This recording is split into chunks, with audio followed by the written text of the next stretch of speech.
နိုင်ငံကက်သလစ်ဆရာတော်ကြီးများအဖွဲ့ချုပ်၏ဥက္ကဋ္ဌနှင့်အတူမြန်မာနိုင်ငံကက်သလစ်ဆရာတော်ကြီးများအဖွဲ့ချုပ်ထွေထွေအတွင်းမှုရန်ကုန်ကက်သလစ်ဂိုင်းချုပ်သာသနာလက်ထောက်ဆရာတော်ကြီးဆရာတော်နိုအယ်ဆောနော်အေးနဲ့ကျိုင်းတော်မော်လမြိုင်ပတ်သိမ်ပြည်နယ်မြစ်ကြီးနားတို့မှကက်သလစ်ဂိုင်းအုပ်ဆရာတော်ကြီးများနဲ့တာဝန်ရှိသူများတက်ရောက်ကြပါတယ်။အဲဒီလိုတည်ဆုံရမှာရှေးဥစွာမြန်မာနိုင်ငံကက်သလစ်ဆရာတော်ကြီးများအဖွဲ့ချုပ်၏ဥက္ကဋ္ဌက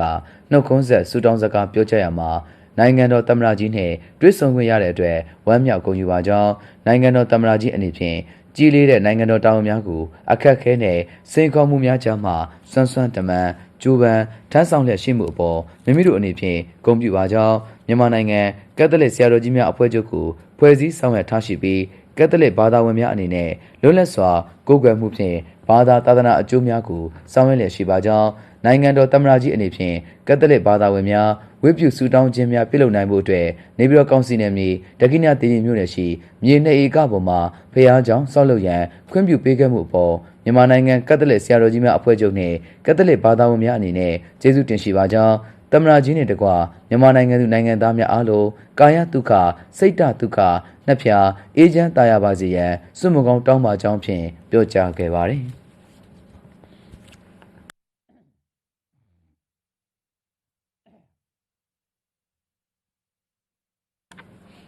အဲဒီနောက်နိုင်ငံတော်သမ္မတကပြောကြားရမှာမိမိတို့နိုင်ငံမှာဘာသာတရားနဲ့ပတ်သက်ပြီးယုံကြည်ရာဘာသာသာသနာများအလိုက်လွတ်လပ်စွာကိုးကွယ်ခွင့်ပေးထားပါကြောင်းမိမိအနေဖြင့်ကိုးကွယ်ရာဘာသာများအလိုက်ဘာသာရေးအကြောင်းများသို့တွားရောက်လူတန်းမှုများနဲ့လေ့လာမှုများဆောင်ရွက်ခဲ့ကာကိုးကွယ်ရာဘာသာများအလိုက်ဝတ်ပြုမဲ့နေရာများအနေဖြင့်တင့်တော်တဲ့ခန့်ထည်ခမ်းနားမှုများရှိရန်လိုအပ်လျက်ရှိနေတာကိုတွေ့မြင်ခဲ့ရပါကြောင်းနိုင်ငံရဲ့တမိုင်းကြောင်းမှာလေ့လာကြည့်မယ်ဆိုပါကလည်းကိုးကွယ်ရာဘာသာရပ်များအလိုက်သာသနာပြုနိုင်မှုအတွက်မြေနေရာများခွင့်ပြုပေးခဲ့တာကိုတွေ့မြင်သိရှိရပါကြောင်းဒါကြောင့်နိုင်ငံတော်ရဲ့မြို့တော်ဖြစ်တဲ့နေပြည်တော်မှာလည်းကိုးကွယ်ရာဘာသာအလိုက်အထွတ်မြတ်ထားရာဘုရားကျောင်းများတည်ဆောက်ရန်နဲ့ဝတ်ပြုရန်နေရာများအားခန့်ခန့်ထဲထဲဖြစ်ပေါ်လာစေရေးမြေနေရာများကိုခွင့်ပြုပေးခဲ့ခြင်းဖြစ်ပါကြောင်းမိမိအနေဖြင့်ကိုးကွယ်ရာဘာသာသာသနာနဲ့ပတ်သက်ပြီးခွဲခြားမှုများမထားရှိဘဲဘာသာတရားမှတစ်ဆင့်ငြိမ်းချမ်းမှုနဲ့တာယာဝပြောမှုများကိုဆောင်ကျဉ်ပေးနိုင်ရေးအားပေးလျက်ရှိပါကြောင်း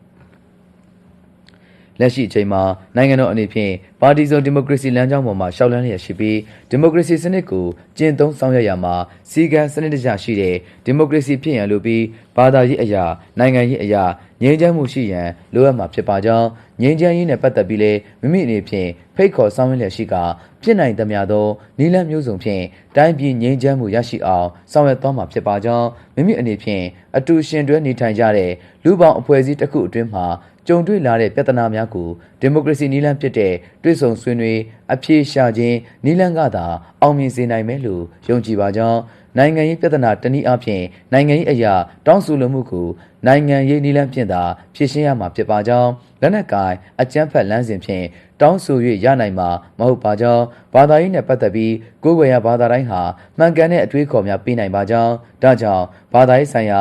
ခေါင်းဆောင်နေရသူများအနေနဲ့နိုင်ငံတော်ကြီးငြိမ်းချမ်းရေးအတွက်ပြည်သူများရဲ့အတွေးခေါ်များနဲ့စိတ်ဓာတ်များယဉ်ကျေးသိမ့်မွေ့လာစေရေးငြိမ်းချမ်းမှုနဲ့တာယာဝပြောမှုကိုဆောင်ကျဉ်ပေးနိုင်ရေးဘာသာတရားမှတစ်ဆင့်ဆောင်ရွက်ပေးနိုင်ပါရန်မေတ္တာရက်ခံလိုပါကြောင်းဖြင့်ပြောကြားခဲ့ပါတယ်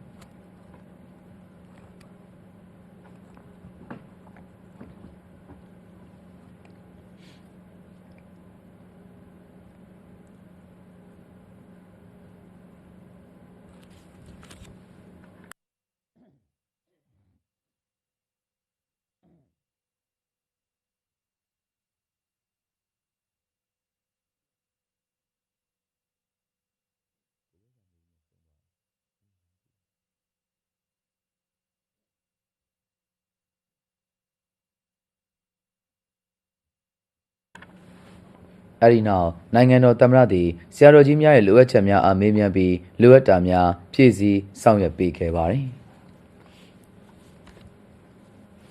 တွေ့ဆုံပွဲအပြီးမှာနိုင်ငံတော်သမ္မတနှင့်မြန်မာနိုင်ငံကက်သလစ်ဆရာတော်ကြီးများအဖွဲ့ချုပ်၏ဥက္ကဋ္ဌတို့သည်လက်ဆောင်ပစ္စည်းများအပြန်အလှန်ပေးအပ်ပြီးတက်ရောက်လာကြသူများနဲ့အတူစုပေါင်းမှတ်တမ်းတင်ဓာတ်ပုံရိုက်ခဲ့ကြကြောင်းသိရှိရပါတယ်ခင်ဗျာ